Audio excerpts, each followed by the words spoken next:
వైఎస్ఆర్సీపీకి ఒక 40% vote banking వచ్చింది. ఎస్. సో ఆ 40% చూసుకోవాలి మీరు. 1,39,00,000 దాకా ఉన్నారు. సో ఒక్క కోటి మంది అనుకుందాం. ఓకే, 33 lakhs వద్దనుకొని వేసిన కోటి మంది స్ట్రాంగ్గా వైఎస్ఆర్సీపీ వైపు లేకపోతే జగన్ వైపు నిలబడ్డారు. అట్ ది సేమ్ టైం కంట్రీలో మీరు అబ్జర్వ్ చేస్తే కాంగ్రెస్ ఎవ్రీడే బలపడుతుంది. Yes. YSRCP nothing but came from the Congress or came out from the Congress నుంచి బయటకు వచ్చి నిలబడ్డ పార్టీ. సో మళ్ళీ అసోసియేషన్ కూడా బీజేపీతో పోలిస్తే వైఎస్ఆర్సీపీకి Congress is more favour associate అవ్వడానికి, రేపు పొద్దున ఈజీ అవ్వడానికి. సో సమ్వేర్ సమ్హౌ దాంతో అసోసియేట్ అవ్వడానికో లేదా కలిపి పనిచేయడానికో లేదా మెజరో ఏదో what it may be the reason. ఆబ్వియస్గా ఒక కాంగ్రెస్ అనేది ఆల్టర్నేటివ్గా తనకి కనపడుతూ ఉంది. సో మీరు టాప్ వ్యూలో చూస్తే, ఎందుకంటే మేము ఆ నుంచి కాశ్మీర్ నుంచి ఓట్ బ్యాంకింగ్ చూస్తూ ఉన్నాం కాబట్టి వైఎస్ఆర్సీపీకి ఆబ్వియస్గా ఆ ఆప్షన్ అనేది ఎప్పుడు ఆప్షన్ ఏ, ఆప్షన్ బి లాగా ఇండివిజువల్గా పోటీ చేయాలా లేదా కాంగ్రెస్తో కలిపి పోటీ చేయాలా. కాంగ్రెస్తో కలిపి పోటీ చేస్తే ఆబ్వియస్గా యాడ్ అడ్వాంటేజ్ ఉంటాయి. సో ఇవన్నీ ఎప్పటికీ కూడా వైఎస్ఆర్సీపీ ఎన్డీఏతో కదా ఉంది మొన్నటి వరకు YSR Congress party. Sir any state government ఇప్పుడు మీకు ఇక్కడ తెలంగాణ చూసుకోండి, రేవంత్ రెడ్డి గారు మామూలుగా అట్లా చెప్పి పూర్తిగా విభేదించి లేదు కదా. ఏముందో కాంగ్రెస్ కోర్ అపోజిషన్ అయినప్పుడు కూడా పనులు అయిపించుకునే దానికి అది సొంత పనుల, పార్టీ పనుల, ప్రజల పనుల పక్కన పెడితే మొత్తానికి ఎవరు బాగుంటే వాళ్ళతో అసోసియేట్ అవ్వడం తప్పలేదు. అది వైఎస్ఆర్సీపీ అయినా ఇక్కడ రేవంత్ రెడ్డి గారైనా. But at the same time ఎలక్షన్స్కి వచ్చేసరికి వాళ్ళ విన్ను మించి ఇంకోటి ప్రధానం ఉండదు. ఇంకోటి నేను గెలిచేదానికి ఏం చేస్తే బాగుంటుంది అనేది ఆలోచిస్తారు ఎనీ పొలిటికల్ పార్టీ. గెలవక ముందు తర్వాత వాళ్ళకి వీళ్ళకి పడిన చాలా సందర్భాలు ఉన్నాయి.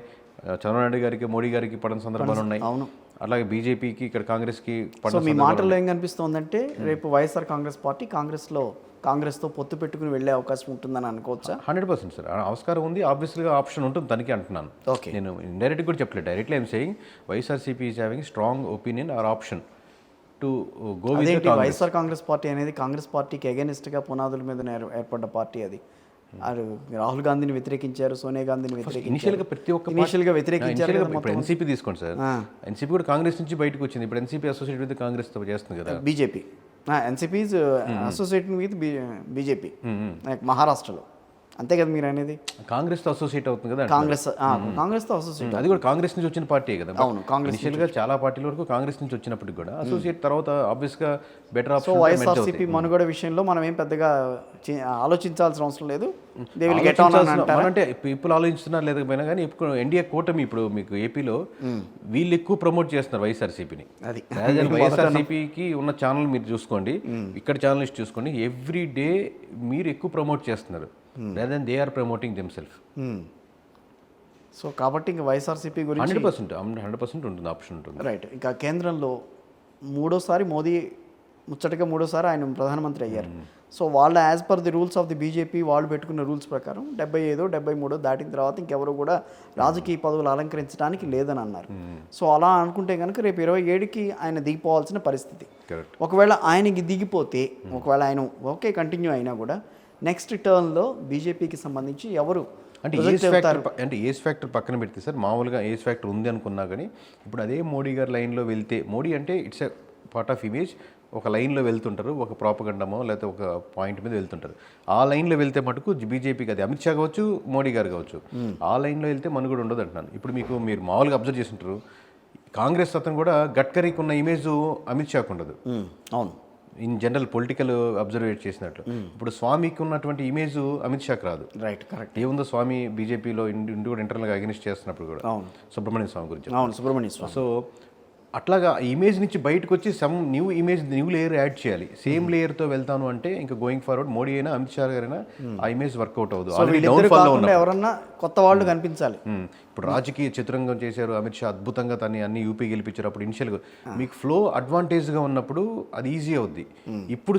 ఇప్పుడు హర్యానా గెలిపిస్తారా, మహారాష్ట్ర గెలిపించగలుగుతారా? లేదు. ఇవన్నీ మామూలు రాజకీయ చిత్రంగా అంటే అది ఓడిపోయి దాన్ని లేపడం, మునిగిపోయి టైటానిక్ షిప్ని లేపగలిగే సత్తా ఈ లైన్లో వెళ్తే ఉండదు అంటున్నాను. యాజ్ అ సెఫాలజిస్ట్గా నితిన్ గడ్కరీ లాంటి వాళ్ళు ఈ రోజున మళ్ళీ అంటే మోదీ ప్లేస్ని రీప్లేస్ చేసే అవకాశం ఉంటుందా? సమ్వేర్ కంపారిటివ్లీ అమిత్ షా, మోడీ ఆ సర్కిల్ కంటే కూడా గడ్కరీ గారి ఇమేజ్ కంపారిటివ్లీ బెటర్ యాడ్ అవుద్ది బీజేపీకి.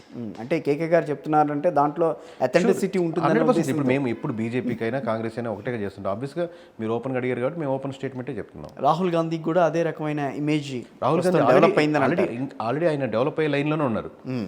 ఇంకొంచెం మోర్ పాలిషింగ్ చేసుకోవాలి, మోర్ కాన్ఫిడెన్స్ ప్రజల్లో ఉండాలి. మీరు కంపారిటివ్లీ సౌత్లో ఇంకా రాహుల్ గాంధీ గారి ఇమేజ్ ఇంకా డౌన్గానే ఉంది, అది పెంచుకోవాలి కంపేర్ టు నార్త్ ఇండియాతో పోలిస్తే మేము ఈ స్టేట్స్లో అబ్జర్వ్ చేస్తే. సో ఇక్కడ రివైవ్ చేసుకోవాలి, అక్కడ ఆల్రెడీ వారే మంచి లైన్లో వెళ్తుంది, జస్ట్ పాలిష్ చేసుకోవాలి అట్లాగా. సో ఓవరాల్గా సో మీ సర్వే ప్రకారం చూస్తే కనుక తెలుగు రాష్ట్రాల్లో అదే గవర్నమెంట్ కంటిన్యూగా ఈ 5 ఏళ్ల పాటు నడిచే అవకాశం అయితే గట్టిగానే ఉంటుంది. దాంట్లో ఏం తేడా ఎక్కడ ఉండదు ఎక్కడ. సో మీరు చెప్పి మీకు ఆప్షన్ లేదు. హర్యానా, మహారాష్ట్ర, జమ్మూ కాశ్మీర్ అండ్ జార్ఖండ్ ఈ 4 రాష్ట్రాల్లో బీజేపీ